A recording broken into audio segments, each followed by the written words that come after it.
প্রিয় দর্শকবৃন্দ, আজ আপনাদের আমি দেখাবো কিভাবে আপনি মোবাইল, ল্যাপটপ অথবা কম্পিউটারের মাধ্যমে ১ মিনিটের মধ্যে আধার কার্ড ডাউনলোড করতে পারেন। আমরা অনেক সময় এরকম সিচুয়েশনে পড়ি যখন আমাদের আধার কার্ড দরকার হয় এবং তখন যদি আপনার হাতের কাছে আধার কার্ড না থাকে তখন আপনি নিশ্চিন্তে ১ মিনিটের মধ্যে আধার কার্ড ডাউনলোড করে নিতে পারবেন। কিভাবে করবেন সেটা আজকে আপনাদের এই ভিডিওতে দেখাচ্ছি।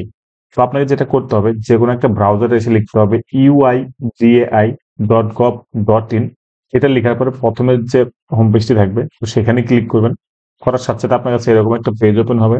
সেখান থেকে আপনি যেকোনো একটা ল্যাঙ্গুয়েজ সিলেক্ট করতে হবে। তো আমি ইংলিশ ল্যাঙ্গুয়েজটাই সিলেক্ট করে নিচ্ছি। সিলেক্ট করার পর আপনার সামনে এরকম একটা পেজ ওপেন হয়ে যাবে। একটু নিচের দিকে আসলে পরে প্রথমে থাকবে আপনার আপডেট আধার, তারপরে গেট আধার, ঠিক আছে, তারপর আধার সার্ভিস, এরকম লেখা থাকবে। তো আপনি যেটা করবেন সেটা হলো কি, এই গেট আধারের মধ্যে একটা অপশন আছে আপনার কাছে, আধার ডাউনলোড বা ডাউনলোড আধার। এই ডাউনলোড আধারে ক্লিক করবেন। এখানে ক্লিক করার সাথে সাথে দেখুন আপনার সামনে এইরকম পেজ ওপেন হবে। তো আপনি এখানে ৩টা জিনিস দিয়ে আপনি আধার কার্ড ডাউনলোড করতে পারেন। সেটা হলো গিয়ে আধার নাম্বার অথবা এনরোলমেন্ট আইডি নাম্বার দিয়ে এবং ভার্চুয়াল আইডি নাম্বার দিয়ে। ঠিক আছে, এনরোলমেন্ট আইডি নাম্বার যেটা সেটা হলো ১৪ ডিজিটের হয়। আপনি যখন কোনো আধার সেন্টারে গিয়ে আধার কার্ডে আপনার নাম তোলেন, তখন কিন্তু আপনার একটা এনরোলমেন্ট আইডি জেনারেট হয়। সেটা ১৪ ডিজিটের, সেখানে ডেট থাকবে এবং টাইম থাকবে। তো সেই ডেট টাইম দিয়ে আপনি আপনার আধার কার্ডটা কিন্তু ডাউনলোড করতে পারবেন শুধুমাত্র মোবাইল ওটিপির দিয়ে। তো আমি আধার নাম্বার দিয়েই আমি ডাউনলোড করে নিচ্ছি। তো আমার আধার যেটা আছে সেই ১২ ডিজিটের আধার নাম্বার এখানে বসিয়ে দেবো, ক্যাপচা দেবো, সেন্ড ওটিপি করবো। তো মোবাইলে একটা ওটিপি আসবে, সেটা বসিয়ে দেবো। তো প্রথমে আমি আধার নাম্বারটা বসিয়ে দিচ্ছি। দেখুন, আমি আধার নাম্বার দিয়ে ক্যাপচা বসিয়ে দিয়ে সেন্ড ওটিপি করেছি। তো আমার মোবাইলে একটা ওটিপি এসেছে, সেটা আমি এখানে বসিয়ে দেবো। এখানে বসিয়ে দিয়ে ভেরিফাই অ্যান্ড ডাউনলোড করবো। তারপর দেখুন উপরে মেসেজ এরকম আসবে, OTP successfully dispatch to your Aadhaar registered mobile number. অর্থাৎ আপনার আধার কার্ডের সাথে যে মোবাইল নাম্বারটা রেজিস্টার করা আছে সেই মোবাইল নাম্বারে কিন্তু ওটিপি যাবে। তো সেই ওটিপিটা আমি এখানে বসিয়ে দিচ্ছি, ভেরিফাই অ্যান্ড ডাউনলোড করবো। দেখুন তারপর এরকম ঘটছে। তো এবার আমার আধার কার্ডটি ডাউনলোড হয়ে যাবে।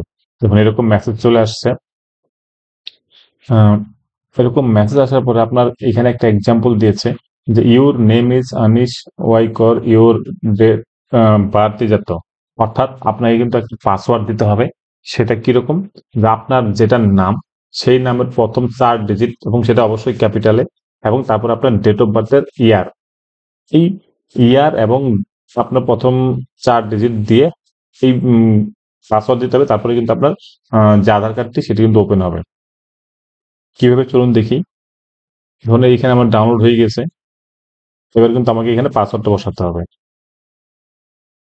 আরো যদি ভালো করে বলি এক্সাম্পল হিসেবে, সেটা হলো কি, ধরুন আপনার নাম সুব্রত কর এবং আপনার ডেট অফ বার্থ এটা।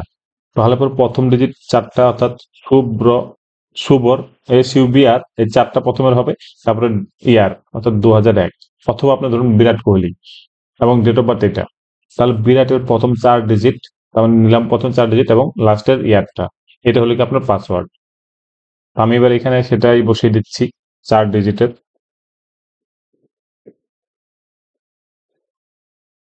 এবার আমি সাবমিট করব।